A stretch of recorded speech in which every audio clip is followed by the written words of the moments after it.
кой не обича вкусни, традиционни, домашно приготвени и дори импровизирани прясно изпечени печива.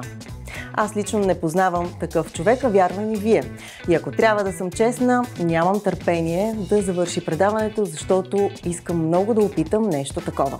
Аз съм Елена Ръмова и съм ваш гид в кулинарното пътешествие Юва търси таланти. Кулинарните битки Юва търси таланти. 8 любители пекари се изправят един срещу друг в дуели по двама. Журито решава кой продължава, докато на финала остават само двама в двубой за голямата награда. Ваучър за мечтаната почивка. Готови ли сте за шампионата на Юва? Последните два епизода доказаха, че борбата не е кой ще се справи добре, а кой ще бъде с една мерителна лъжичка по-добър. Двама победители вече планират своето пътешествие, но не трябва да бързат, защото днес ще бъде определен третият полуфиналист. Казвам се Гергана Баева или позната още като Гери от Beyond the Yummy. Аз съм любител кулинар, обожавам да готвя и това ми носи уникално удовлетворение. Здравейте, аз съм Поли и това, което най-много обичам да готвя и което усмихва всички още преди да са го опитали, е козунак. Реших да участвам в Юва шампионата, защото мисля, че тук е мястото да покажа, че аз и тестото сме най-добри отбор. Добре дошли в най-вкусния шампионат. Има ли някакво предизвикателство, което искате да ви се падне? Аз мога да кажа, че обожавам да меся, така че се надявам да бъде нещо такова, което да ни предизвика. Аз също много обичам да меся, така че с нетърпение чакам да разбера каква ще е рецептата. След две солени рецепти на вас се пада честта да приготвите нещо сладичко с аромат на Великден. Пред вас има продукти необходими за приготвянето на най-добрите козуначени кифлички, на които сте способни. Ето и продуктите: брашно, яйца, захар, прясно мляко, живата мая на юва, масло и сол за тестото и за намазване, яйце, прясно мляко и олио. Сега е момента да ми кажете, има ли нещо, което според вас липсва или което ще ви е необходимо, за да направите най-добрата своя рецепта и да впечатлите журито? На пръв поглед мисля, че сте ни дали всичко необходимо. Поли? Така, като гледам, всичко необходимо е тук. Освен вкуса, журито ще оценява и външния вид на вашето творение. И като споменах външен вид и жури, за последни наставления, преди да започне кулинарната битка между вас, ще поканя Славена Вътова. Добър ден! Много я харесвам като личност, като кулинар, като излъчване. Момичета, моля ви, разгърнете се тук много. Само като чух козуначени кифлички, аз се връщам автоматично към моето детство. Аз съм Славена Вътова, майка, модел, инфлуенсър, водещ и със сигурност човек, който много се наслаждава на времето в кухнята, особено когато работим с тесто. Основните неща, които знаем при правенето на козуначено тесто, продуктите са на стайна температура, мазнината е хубаво да я слагаме малко в самото тесто и останалото добавяме малко по малко, докато месим. Ако търсим конците, при кифличките и въобще при козуначено тесто, знаем, че ни трябва глутена, който се получава при едно много продължително месене. Няма да ви бавим повече, сътворете вашите чудеса в кухнята и нещо много важно, имате 2 часа и 30 минути, за да изпълните задачата, така че успех и е време да печем!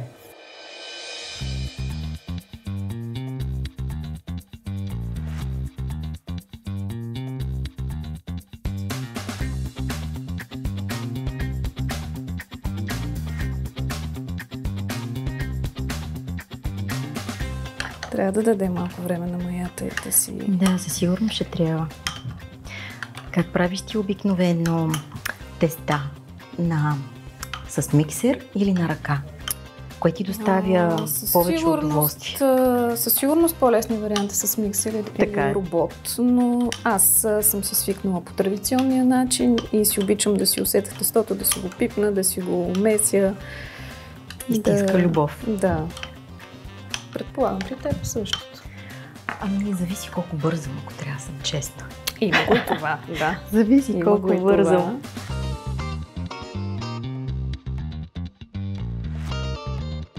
Здравейте, момичета!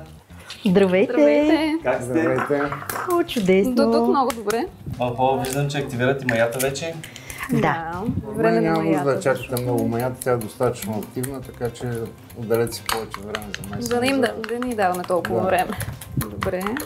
Как активирате маята? С една супена лъжица захар и брашно. Аз сложих също 2 чайни лъжички, в случая една супена лъжица, малко брашно и щипка сол. И щипка сол. А Да. солта защо? Така съм свикнала винаги да комбинирам сол и захар. Щипка сол за активиране на маята. Ужас. Маята и солта не се обичат. Пожелаваме ви успех Много Успех и благодарим. от мен. и ще се видим по-късно.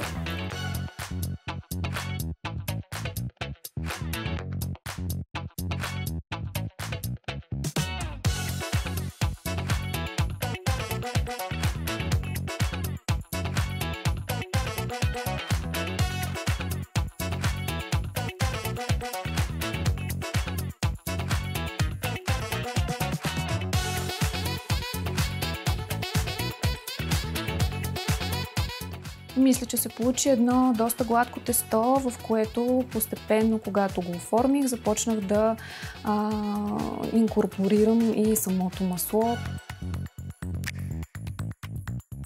Виждам, че ме послушаха за мазнината, добавят поетапно, отделят достатъчно време на това тя да се абсорбира в тестото, така че със сигурност ще имаме много хубав резултат. Момичета, виждам, че много усърдно месите. Някаква техника има ли специална или? Всеки има различна техника. И аз това наблюдавам, извиняй, ще прекъсна. Но- Ти месиш повече с две ръце, а ти месиш повече с С една едната. ръка. Аз също меся повече с едната, само завъртам Да. тестото, а с другата. А знаеш ли, в момента визуализирам точно ръцете на баба ми. Тя правеше точно това. И аз се усетих, че реално съм придобила страшно много от нейните навици. Всичко, което знам като техники, като рецепти е това, на което моята баба ме е научила. Винаги, когато започваше да меси, аз бях около нея, показвала ми как се точат кори за баница. И всъщност техниката, която използвам, съм я научила именно от нея.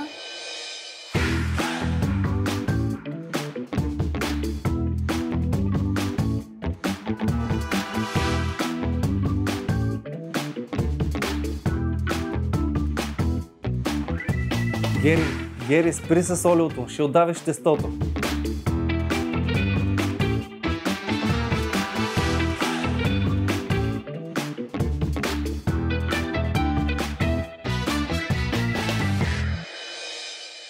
Отваряме машината за втасване, тестото ни е готово, не е удвоило обема си прекалено, но все пак е точно толкова колкото трябва.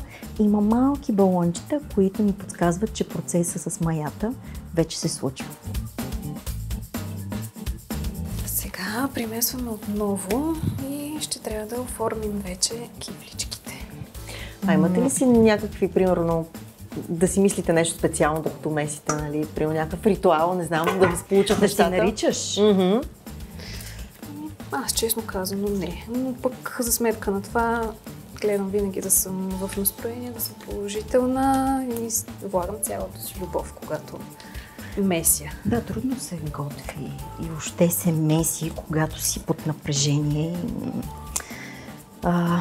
Сега ние сме под напрежение, но някакси приятно. Приятно напрежение.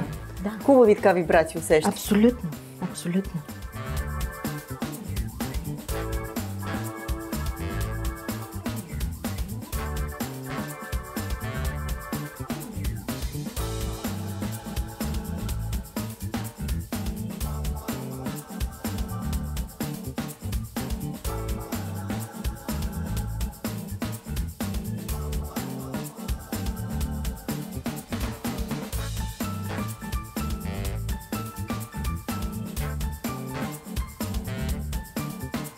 Момичета, Невероятна идвам да сладост. ви вкарам напрежение. Охо, привет! И да ви кажа, че ви остават само 45 минути, Няма да ни стигне. през които все пак изпечени кифлички трябва да хапнем накрая. Да. Да, Ще се постараем. чух, че ще втасват втори път, така че може би трябва да си прецените времето. Ще има ли второ втасване сега? Ще има. Трябва ти им едно 20 минути. 15 минути, да. Да. Добре. И после някъде После около печене? 20-25 минути. Толкова. понеже са по-малки, ако е някакво по-голямо изделие, 25-30, да. И това е много добра тактика с размера, нали, когато боравим с времето да ги направим. Една идея по-малки, много красиви ги правиш.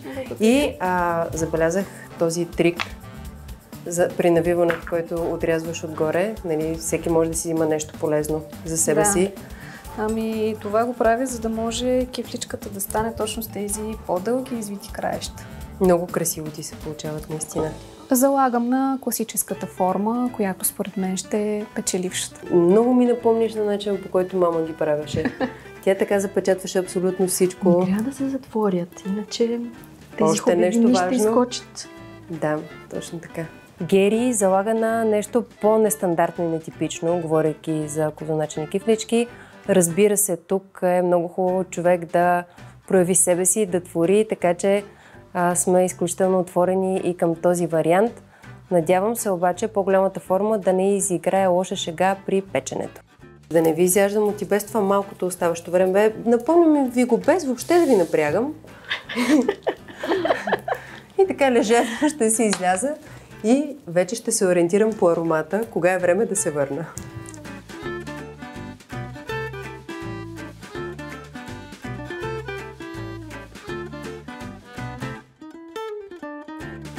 Ами аз реших да импровизирам с още една форма, която съм гледала обаче при солени теста, т.е. не при сладки. И в момента тестото не е достатъчно еластично, за да се разтегли по този начин, по който на мен ми се иска.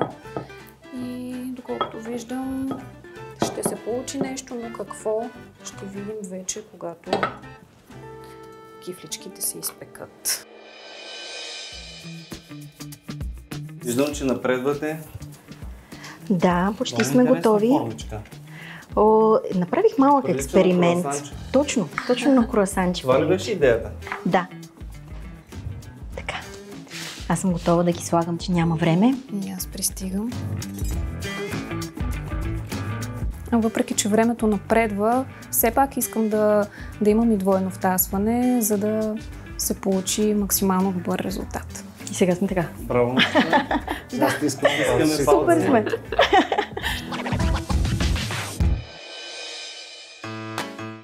Оха! Доста добре изглеждат. Добре. Доста даже. Дърпай твоята.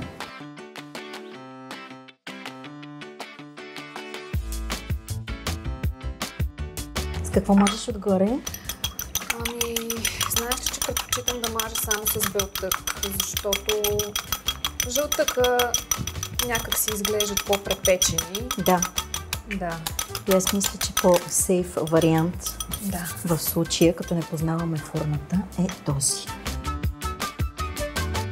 Ефектът с влажната захар на мен ми е любим, тъй като наистина изглеждат все едно са излезли от професионална пекарна, затова решавам да използвам мокра захар.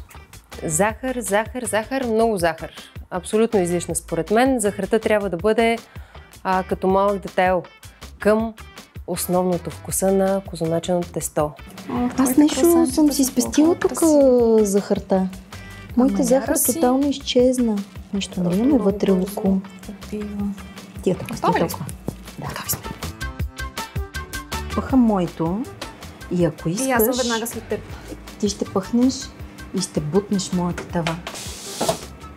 Само пази се. Чакай, аз ще добута. Браво! Супер сте.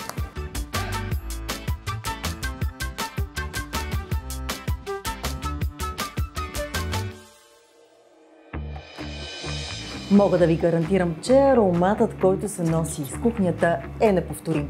А дамите зад мен нямат търпение да извадят козуначените кифлички от печката. На финалната права сме, остават броени минути до края на предизвикателството. Изглеждат невероятно. Аз мисля, че са готови. И аз така. Искаш ли да вадим вече? Давай. Давай първо ти. Оле, страхотни са! Уникални. Добре. Можеш ли? Успях. Давай. Мисля, че и моите са готови. Оле. Виж, че са по-големи. Красотички. Страхотно.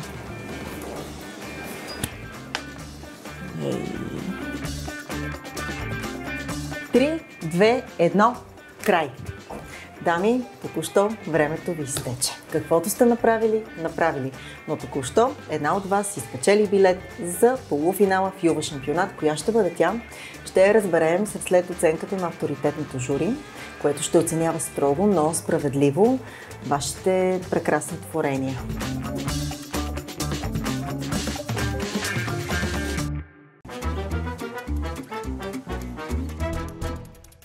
Кифличките са готови. Ухае невероятно. От сега и на двете им давам по 55 точки за ухание. Да, типично на козуначини. Много интересна форма е избрала Гергана, но някак си не я свързвам с козуначина кифличка. Сякаш ми прилича на нещо друго. На мен също. Точно това ще я кажа, че говорейки за козуначина кифличка и търсейки визията на първо място, категорично аз се насочвам към кифличките на Поли, защото са в тази класическа добре позната форма. Не, че сме против импровизациите, но на Гери са ми малко по-обемни, много красиви, но не ги свързвам наистина първично с козуначина кифличка. Сега да видим. Тази на Гери на вкус много ми допада. Категорично потвърждавам. Не ми е прекалено сладко тестото. Аз не обичам да, особено когато има и захар отгоре поръсана. Е хубаво, за да се балансира, все пак да не е така накъртващо сладко и самото тесто. А тя го е направила много вкусно и достатъчно добре изпечени. Тестваме ли и другите? Да.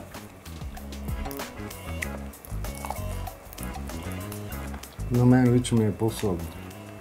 И на мен ми е Аз по-сладко. без пълнеж взимам и без поръска, само от средината. Малко по-еластична и на концик, как да кажа. Единствено с захарта отгоре е прекалила. Може би ако не беше увлажнена захарта, щеше да е по-добре. Да. Изключително спорвана битка на козуначени кифлички и все пак имаме победител. Имаме най-добрата царицата, принцесата, кралицата козуначена кифличка. И сме готови с нашето решение.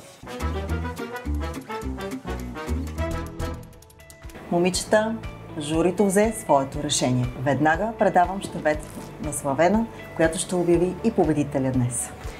Първо да ви поздравя, прекрасни сте и двете, занимавате се с нещо страхотно, винаги да го правите с толкова желание, отношение и любов. Днес, в днешната битка, по-добрата козуначена кифличка е тази на Поли. Честито, Поли! Поздравления! Честито, любима! Малко ми е трудно да взема решение. Да говорим в цифри, момчета. Как виждате точките за визия и за вкус? Ако трябва да започна с Гери, за визия не мога да дам повече от 4 точки. За вкус ще дам 5 точки. Но на Поли и на визия и на вкус ще дам по 5 точки. Аз съм съгласен с колегата напълно. Вие сте еднакви? Ами аз сега леко ще се противопоставя тук. Аз на Гери давам също 4 точки за визия, но 5 за вкус. На мен повече ми харесаха нейните кифлички на вкус и огромното препъни камъче, буквално. Препъни бучка захар, не препъни камъче. Просто при Гери много по-балансирано по този начин поставя на захарта. На Поли давам 5 за визия, но 4 за вкус. Тук ги разменям, защото наистина много ми обърка вкуса. Много съм щастлива, направо не очаквах. Аз до последно мислех, че Гери е тази, която ще спечели. Изобщо много се радвам. Това е един малък жест към теб, много благодаря, който да продължава да те стимулира и да те мотивира, пак казвам, да правиш това, което обожаваш. Страхотно се представи и ти, много малки камъчета разлика дадоха отражение в оценката. Абсолютно заслужено. Аз харесах моите кифлички, но нейните бяха някакви много перфектни, малки сладурчета, много еднакви. И имах някакво усещане, че може би тя ще бъде. Поли, честито! Благодаря! Заслужено продължаваш в следващата фаза на Юва търси таланти и кой знае, може би ти ще си талантът, който ще спечели Юва шампионат.